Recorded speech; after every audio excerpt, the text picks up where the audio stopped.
Buenos días estudiantes de la Escuela Arnold Gesell, mi nombre es Mauricio Rodríguez y hoy hablaremos del proceso independentista en América y nuestro país. Para ello trazamos el siguiente objetivo, que es analizar la incidencia que tuvieron las revoluciones en Europa y en América en el pensamiento criollo chileno, comprendiendo el descontento que generaban las desigualdades entre americanos y peninsulares a través del trabajo de fuentes escritas e icónicas.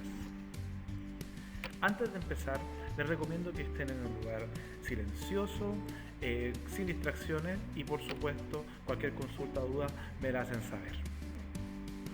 Recordemos que en el video anterior vimos cómo estaba un poco trabajada la colonia de nuestro país.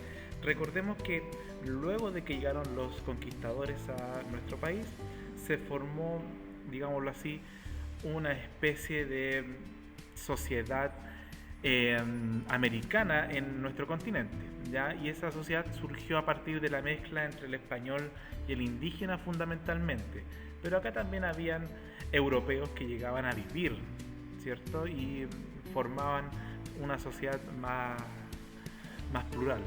Pero la verdad es que también era una sociedad bastante discriminadora. Lo vimos, el origen, tu nacimiento, el nacimiento de la persona que vivía en América era fundamental. Si tú nacías esclavo, morías esclavo. Si tú nacías peninsular, ibas a tener una gran ascenso social dentro de la sociedad americana. Entonces era muy importante para los europeos conocer y ver que su estatus, su origen era importante en la toma de decisiones. También vimos un poquito sobre lo que fue el comercio y vamos a retomar un poco ese concepto del comercio colonial porque es uno de los gatillantes o uno de los iniciadores del proceso de independencia en nuestro país y también en nuestro continente. ¿Por qué los criollos se esforzaron por lograr la independencia? Vamos a hablar un poquito sobre los antecedentes internos de la independencia de América. Ya, en general, la gente acá en América había una sociedad muy dividida. Ya era, si lo trasladamos a la época actual, hablaríamos de discriminación. No habría otra palabra que usar. Entonces, nosotros hablamos acá de que había una sociedad muy marcada y por supuesto esto trajo una crisis. ¿Por qué? Porque los europeos tenían todo el poder. Los europeos nacidos allá, que venían acá a América, venían con el apoyo del rey y con una fuerza política muy importante. Entonces, claro, la gente que nacía acá en América, que eran los criollos, europeos nacidos en América, llamados criollos, la verdad se sintió pasada a llevar, por decirlo así. Y ellos creían, los criollos, creían que ellos eran los que deberían tomar esos cargos de poder. Y sobre todo después de que hubo una crisis bastante fuerte económica, fue muy complejo para los criollos poder nuevamente surgir, ¿ya? Y esto fue gracias a las reformas borbónicas. Los borbones fueron estos personajes que están aquí en esta pintura. Era un grupo de personas que gobernaban en España, ¿ya? Y Borbón eran el origen de ellos, ¿ya? Era como el apellido, por decirlo así. Y ellos tomaron medidas que trajo complicaciones para que también los criollos de alguna forma pudieran comerciar con otros grupos, otros sectores y otras coronas también. Ya y empezaron a llegar barcos ingleses, franceses y de otras latitudes aparte de España. Entonces eso fue un principio importante, ¿ya?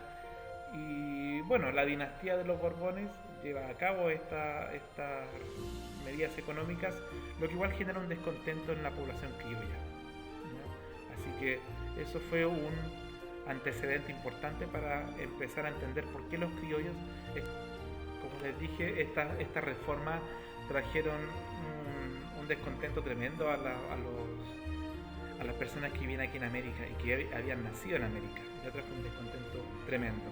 Y por eso, bueno, trajo la rabia y la desazón un poco sobre todo la gente que comerciaba aquí en América, ¿ya? Muy complejo para ellos estas reformas. Vamos a hablar un poquito sobre los antecedentes externos de la independencia.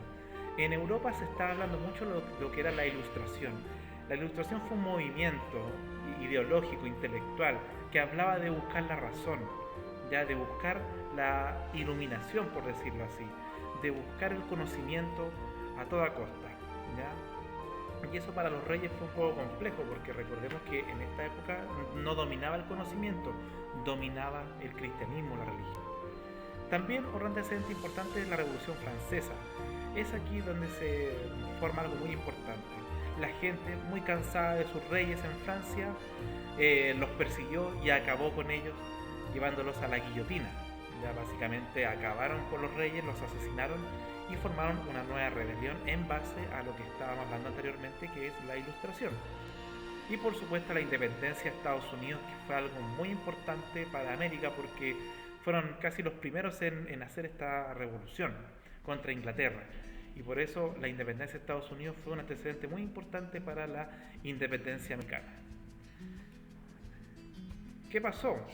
Bueno, los franceses tenían la intención de expandirse, y este señor que está acá, que es Napoleón Bonaparte, tuvo la intención de crear una sola Europa, básicamente, y él tenía la intención de expandir y acabar con los reinos que estaban en otras latitudes, como por ejemplo en España, donde gobernaba este señor, Fernando VII.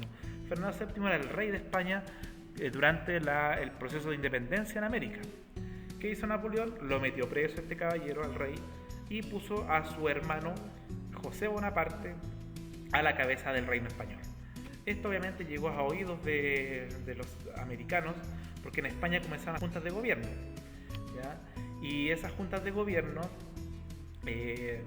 dijeron los americanos, bueno, como nosotros somos parte de España, también tenemos que hacer juntas de gobierno, pero algunas personas usaron estas juntas de gobierno para tratar de independizarse. Y en Chile comienza el proceso de independencia con estas primeras juntas de gobierno.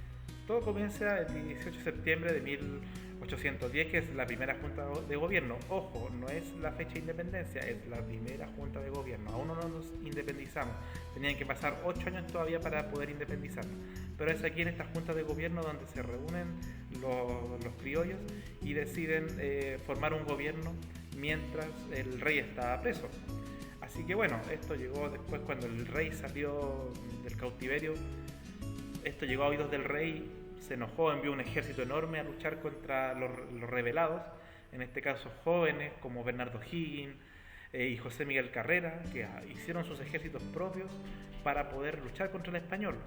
Hubo un proceso de reconquista en esta época y finalmente ya en la Patria Nueva, cuando ya se está formando nuestro país, ocurren batallas muy importantes que dan el fin al yugo español y por supuesto una nueva época donde nacen países como el nuestro, ¿ya?